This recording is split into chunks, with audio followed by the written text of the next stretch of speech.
This video is not intended to prepare personnel to implement ventilation changes without the assistance of a qualified industrial hygienist or healthcare ventilation engineer. Welcome back. This is the fifth and final video in our Project First Line series on creating negative pressure rooms and areas. In the previous videos, we focused on how to create individual negative pressure rooms. We discussed the factors you need to take into consideration when converting rooms, and emphasized the importance of engaging a multidisciplinary team to explore and evaluate all options. However, sometimes larger areas need to be converted to negative pressure, and the techniques we covered for converting single rooms are insufficient. For example, there may be an influx of sick patients who need to be isolated. In situations like this, hospitals may explore converting a larger space encompassing multiple rooms, such as a patient wing. Sometimes you can accomplish this using the existing HVAC system serving the spaces, while other times you need to take additional steps, such as adding more exhaust fans or a new air handling unit.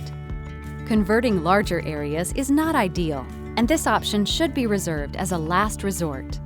There are several factors that make converting multiple rooms to negative pressure difficult.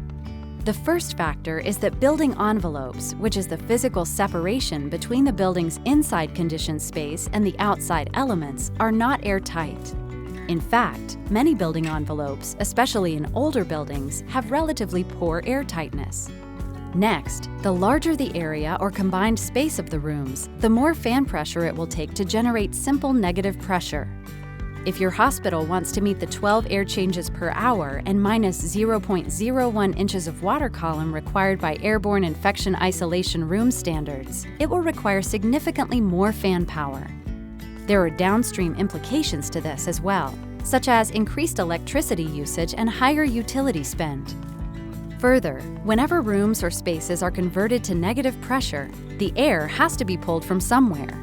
This means the air is pulled from the surrounding spaces or even through the building envelope. The more negative pressure you generate, the more unfiltered air is pulled through cracks and crevices in the building envelope. When this happens, particulate from outdoors or exterior walls can be sucked into the room air, which may worsen patients' health and put staff at risk. Finally, too much negative pressure generated from a larger space or an HVAC system serving multiple rooms can create safety issues in the surrounding spaces. For example, the greater the negative pressure in an area, the more pressure is placed on building openings, such as the egress doors we use during times of necessary patient evacuation. NFPA 101, the Life Safety Code, sets standards for the maximum amount of force it takes to open an egress door.